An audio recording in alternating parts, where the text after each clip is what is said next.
कल मीटिंग में नहीं बोला। देखिए, अगर भारतीय जनता पार्टी को इस देश के अंदर हराना है और तो हम समझते हैं कि कल जितने भी लोग वहां पर इकट्ठा हुए थे, जितने भी नेता वहां पर इकट्ठा हुए थे, उनसे ज्यादा अगर कोई भारतीय जनता पार्टी को इस देश के अंदर हराना चाहता है तो वो मजलिस इत्तेहादुल मुस्लिमीन है। और अगर आप एमआईएम को छोड़ के अगर कोई ऐसा एक गठबंधन बनाना चाह रहे हैं जिसके अंदर आपका लक्ष्य ये है कि बीजेपी को हराना है करके, तो कभी कामयाब नहीं होगा।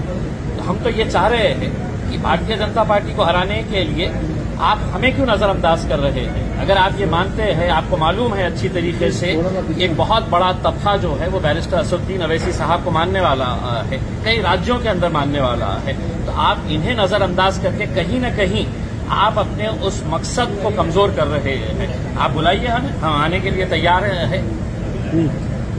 अच्छा, अभी और आपने वो भी साहब आप बताइए कि जैसे अभी इम्तियाज सर ने बोला है कि हमें बुलाइए, तो बुलाने के बाद अब मेरे बाजू खड़े रहे कि इम्तियाज साहब बोले बात से, अब क्या है? तो आपकी राय बताइए सर। राय क्या है भाई, मेरे पार्टी के नहीं, आपको क्यों बुलाया नहीं है? आपके ऊपर विश्वास नहीं है, ऐसा इनका कहना है क्या? को नहीं मालूम, आप उनसे पूछो। आपको अपेक्षाएं थी उन्होंने बुलाने की? मेरे को नहीं मालूम क्यों नहीं बुलाए या बुलाएंगे, मेरे को नहीं मालूम। और जब इम्तियाज साहब जो बात रखी है वो बात सीरियस है ना। ये आपका और महागठबंधन का एक ही मंशा है, मोदी गवर्नमेंट को हराना, तो आप क्यों नहीं जाके रुजू हो सकते? क्यों नहीं जाके? आप जाके क्यों रुजू नहीं हो सकते? ये लोगों से दोनों का मंशा तो एक ही है ना, मकसद एक ही है। खुद होके क्यों नहीं जा सकते? अब ये बताइए, प्यासा कुएं का नहीं आता या कुआं प्यासे के बताता? ये सभी तो पैसे ही है ना सत्ता के। ऐसा कौन हुआ कौन? सबसे ज्यादा जब से भाजपा की सरकार बनी है, सबसे ज्यादा अगर किसी को मार्जिनलाइज किया गया, एलिनेट किया गया, सबसे ज्यादा डिस्क्रिमिनेशन किसी से हुआ तो वो दलित, आदिवासी और दूसरे समाज को किया गया। तो आप इसको भी तो देखो। आप आज सबसे ज्यादा अगर मॉब लिंचिंग होती है, सबसे ज्यादा अगर किसी के घर तोड़े जाते हैं, झूठे इल्जाम में किसी को उठा दिया जाता है, तो कौन है? वो इसी समाज के लोग हैं। आपको बुलाना अगर एक आपको बीजेपी को हराने का है तो आपको एक एजेंडा बनाना पड़ेगा। क्या है वो, कैसे आगे बढ़ेंगे आप? सवाल मेरा नहीं है ना, सवाल असदुद्दीन ओवैसी का नहीं है। सवाल ये है कि आप इन चीजों पर गौर करो। सर, सब अपनी अपनी राय रख रहे हैं, आपकी क्या राय है बीजेपी को हराने के लिए? आपका क्या है? इसलिए जो 21 साल से नहीं हरा है वो यहाँ हरा दिया ना औरंगाबाद जनता ने। इससे बड़ा एग्जाम्पल क्या होगा आपको? कुछ दिन पहले प्रकाश अंबेडकर जी औरंगजेब के कब्र पर जाकर और उसके बाद में बहुत सवाल हुआ पूरा महाराष्ट्र में राजनीति। एक बात सुनिए, मैं बाड़ा साहब की बहुत इज्जत करता था और करता रहूंगा। वो गए हैं, अब उसका और सब्सटेंशिएशन बाड़ा साहब खुद कर सकते हैं, वो खुद कर सकते हो, काबिल है अपनी बात रखने के। पिछले कुछ दिन से महाराष्ट्र में इसी मुद्दे पर लेकर राजनीति चल रही है। कोल्हापुर या संगमनेर, इस जगह जो घटना घटी है, अभी ये मुद्दा सामने इलेक्शन के सामने ज्यादा आने वाला है, आ रहा है। हमारा बोलना यह है कि आप जो है, जैसा अनलॉफुल एक्टिविटीज प्रिवेंशन एक्ट का शेड्यूल है, उस शेड्यूल में 44 ऑर्गेनाइजेशन बैन है। तो हम इन तमाम लोगों से अपील कर रहे हैं कि भैया आप सत्ता में हैं, आप लोग फोटोज पे भी एक लिस्ट बना दो। ये फोटो जो रखेगा उसको जेल को भिजा देंगे यूएपीए में। फोटो की लिस्ट बना दो आप, अच्छा रहता ना। ये फोटो नहीं रखना चाहिए, गोडसे की रख सकते, आपके के रख सकते, मगर इनकी नहीं रख सकते या इनके रख सकते। आप एक फोटो की लिस्ट बना दो, अच्छा है ना। लिस्ट बना दो, उसको बोलो जो एक फोटो रखेगा उसको हम यूएपीए में डाल देंगे। क्या बोल सकते? कुछ प्लान है ऐसा लग रहा है क्या? ये सब चल रहा है तो इलेक्शन के सामने हमारा मानना यह है कि सब तमाम चीजें जो हो रही है, हम महाराष्ट्र की पुलिस डिपार्टमेंट से, महाराष्ट्र की ब्यूरोक्रेसी से अपील कर रहे हैं कि आप महाराष्ट्र में लॉ एंड ऑर्डर स्थिति को बिगड़ने से बचाइए। पॉलिटिकल पार्टी सत्ता में आएंगे, चले जाएंगे, मगर लॉ एंड ऑर्डर बरकरार रहना चाहिए। जो डेलिब्रेट तरीके से इस तरह से हरकतें की जा रही हैं, ठीक नहीं है महाराष्ट्र के लिए।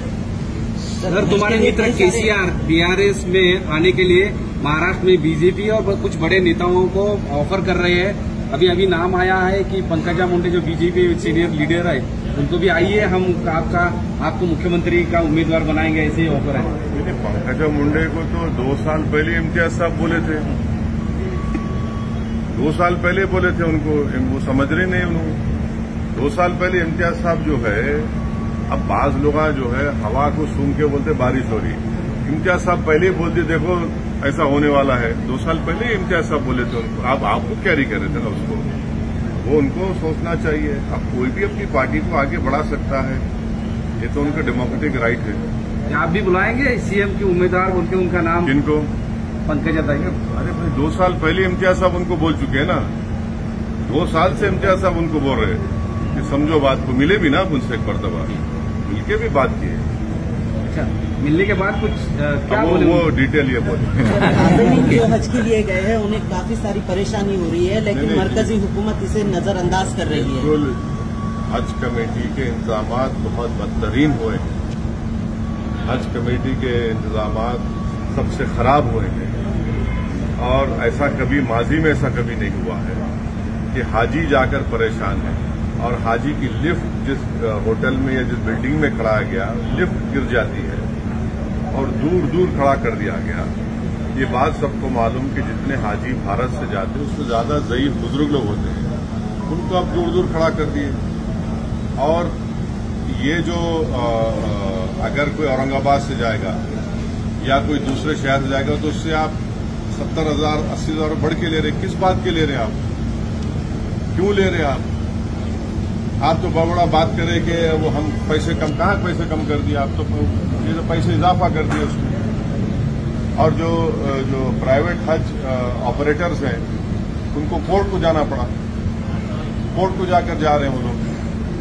तो इस साल बहुत ही गलत इंतजाम हुआ। हम तो इस मोदी सरकार से अपील करते हैं कि इसका जायजा लें, ये क्यों हुआ, ये हज का इंतजाम इतना खराब क्यों हुआ, मतलब तब प्रोब होनी चाहिए इसके ऊपर। बीआरएस, अभी आखिरी सवाल है। बीआरएस और आपका भी पक्ष दोनों का भी मतलब बाहर से ही है, मतलब दोनों भी महाराष्ट्र के बाहर का पक्ष है, दोनों भी एमआईएम और एमआईएम का यहाँ अच्छी तरह से एक खासदार और कुछ नगर सेवक भी है, दोनों का इकट्ठा आकर, विधायक भी है। हाँ, तो 2 विधायक में, तो इकट्ठा आकर कुछ सोच है आपकी कि महाराष्ट्र में राजनीति का दोनों इकट्ठा एक साथ आकर कुछ आगे बढ़े? अभी तक तो ऐसा कोई बात नहीं। सर, अमेरिका दौरे पर आप बोलो देना, प्रधानमंत्री के अमेरिका बोलो देना, उस पर क्या कहना है? प्रधानमंत्री अमेरिका गए, हम भी चाहते हैं कि भारत और अमेरिका के ताल्लुकात में और अच्छा और मजबूत हो, अच्छे हो, और भारत अमेरिका के ताल्लुकात में बेहतरी के लिए H1 जो हमारे वीज़ा है स्टूडेंट का वो ज़्यादा रुका हुआ है, वो जल्दी हल हो। और वहाँ पर जब प्रधानमंत्री है तो अमेरिका के एक एक्स प्रेसिडेंट ने एक टीवी को इंटरव्यू देते हुए कहा, ओबामा ने, कि भारत में अल्पसंख्यक समाज मुसलमानों का जिस तरीके से उनको टारगेट किया जा रहा है वो भारत के हित में नहीं है, इससे भारत को नुकसान होगा। तो ये वो बराक ओबामा है जिसको हमारे देश के वज़ीर आज़म प्रधानमंत्री ने वो फेमस सूट पहना था जिस पर उनका नाम लिखा हुआ था, अपने हाथों से चाय पिलाई, और वो खुद आज ये बात कह रहे हैं। और दूसरी बात ये कि भारत के प्रधानमंत्री ने 9 साल में उनके प्रधानमंत्री के टेन्योर में पहली मर्तबा, जैसा आज हम खड़े होकर आपके सवालात का जवाब दे रहे, वैसा उन्होंने सवाल लिया। वरना उन्होंने अक्सर क्या करते, अपने पसंद के एंकर्स को बुला के इंटरव्यू दे देते। तो कोई उनसे पूछता आपको आम खाए पसंद है क्या, कोई पूछता उनसे आपके लिए बटवा है क्या। तो उस सवाल जवाब में प्रधानमंत्री ने कहा कि भारत में डिस्क्रिमिनेशन नहीं किया जाता अल्पसंख्यक समाज मुसलमान से। तो हम भारत के प्रधानमंत्री अभी तो फॉरेन टूर पर हैं, वो मन नहीं उस पर तबसरा करना चाहिए, मगर मैं कर रहा हूं, क्योंकि मणिपुर में 300 चर्चेज को जला दिया गया, वो डिस्क्रिमिनेशन नहीं है। मणिपुर में पुलिस एकेडमी से 50,000 से ज्यादा एमुनेशन गोलियां चोरी हो गई, 4,000 ज्यादा हथियार लूट के लेकर चले गए। वो डिस्क्रिमिनेशन है। क्या डिस्क्रिमिनेशन नहीं है कि CAA का कानून मोदी सरकार ने बनाया सो रिलीजन की बुनियाद तो डिस्क्रिमिनेशन की निशानी है। तीसरा डिस्क्रिमिनेशन की निशानी ये है कि आपने मौलाना आजाद फेलोशिप को बंद कर दिया। हमारे अल्पसंख्यक समाज के बच्चे अपना फेलोशिप कर पाएंगे न PhD कर पाएंगे। आपने प्री मैट्रिक स्कॉलरशिप को रेस्ट्रिक्ट कर दिया और गौ रक्षक जिसको चाहे पकड़ते हैं, जिसको चाहे मार देते हैं। वो डिस्क्रिमिनेशन नहीं है क्या? ये डिस्क्रिमिनेशन है यहाँ पर। ये सबका साथ, सबका विश्वास, सबका विकास, सबका प्रयास है, बहुत अच्छा है, डायलॉग अच्छा है, मगर जमीन पर तो कुछ दिखता ही नहीं है ना। और फिर डिस्क्रिमिनेशन की मिसाल सबसे बड़ी है कि बीजेपी के पास 300 MP है, एक मुसलमान MP नहीं है, एक मुस्लिम मिनिस्टर नहीं है। ये डिस्क्रिमिनेशन की मिसालें आपके सामने रख रहा हूं और हम उम्मीद करते हैं कि प्रधानमंत्री आप लोगों से खुल के बात करें ना।